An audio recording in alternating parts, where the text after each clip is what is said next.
ನೆಲೆಸಿರುವಂತಹ ಕ್ಷೇತ್ರ ಕಾಶಿ ಕ್ಷೇತ್ರ ಭೂಮಂಡಲದಲ್ಲಿಯೇ ಪ್ರಖ್ಯಾತಿಯನ್ನು ಹೊಂದಿದಂತಹ ಕ್ಷೇತ್ರ. ಹಾಗೆಯೇ ಲೋಕಾಧ್ಯಕ್ಷನು ಜ್ಞಾನಾಧ್ಯಕ್ಷನು ಲೋಕದ ತಂದೆ ಎನಿಸಿಕೊಂಡಿರುವಂತಹ ಕಾಶಿ ವಿಶ್ವನಾಥನೇ ಇಲ್ಲಿ ನೆಲೆನಿಂತಿರುವಂತಹ ಕ್ಷೇತ್ರ.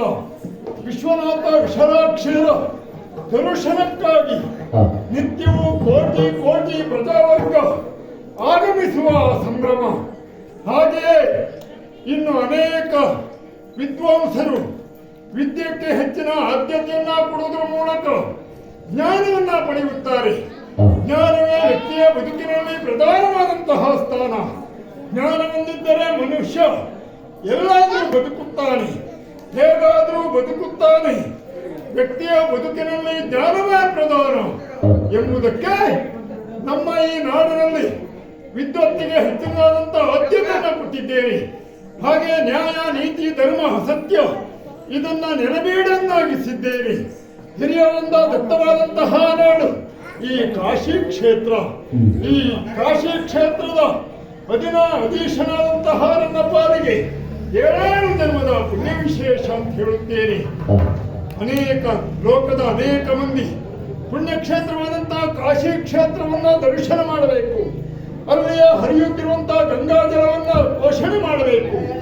ಆ ಮೂಲಕ ಜೀವನದಲ್ಲಿ ತಿಳಿಯದೆಯೋ ಮಾಡಿರುವಂತಹ ಸರ್ವ ಅಪರಾಧ ಸರ್ವ ದೋಷವನ್ನು ನಿವಾರಿಸಿಕೊಳ್ಳಬೇಕು ಎಂಬ ಕಾರಣಕ್ಕಾಗಿ ನಮ್ಮ ಈ ಕಾಶಿ ಕ್ಷೇತ್ರಕ್ಕೆ ಆಗಮಿಸುತ್ತಾರೆ. ಇಂತಹ ಪುಣ್ಯಕ್ಷೇತ್ರದಲ್ಲಿ ಒಬ್ಬ ಅಧೀಶನಾಗಿ ಅಂದರೆ ಮಹಾರಾಜನಾಗಿ ಬದುಕುವುದು ನನ್ನ ಭಾಗ್ಯ ಅಂತ ಭಾವಿಸಿಕೊಳ್ಳುತ್ತೇನೆ. ಹಾಗೆಯೇ ಎಂದಿನಂತೆ ಸಭೆಯನ್ನ ಕೊಟ್ಟಂತ ಈ ವೇಳೆಯಲ್ಲಿ ಒಬ್ಬ ದೂತ ಬಂದು ಹೇಳಿದನಲ್ಲ,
ಧರ್ಮವಂತನು ಶೀಲವಂತನು ಗುಣಾಢ್ಯನಾದಂತಹ ಮಹಾರಾಜ ನನಗೊಂದು ಲೇಖನವನ್ನ ಕಳುಹಿಸಿದ.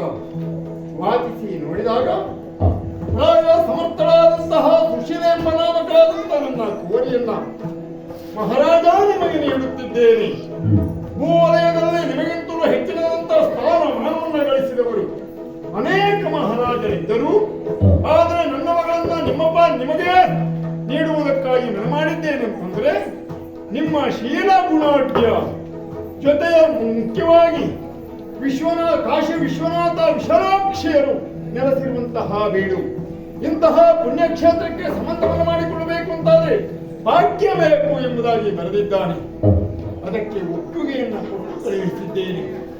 ನಾಳಿನ ಚತುರ್ದಶಿಯ ಈ ಸುಸಂದರ್ಭದಲ್ಲಿ ಒಳ್ಳೆಯ ಮುಹೂರ್ತದಲ್ಲಿ ಮದುವೆಯನ್ನ ನಿಶ್ಚಯಿಸಿದ್ದೇನೆ ಎಂಬುದಾಗಿ ಪುನಃ ತಿಳಿಸಿದ್ದಾನೆ.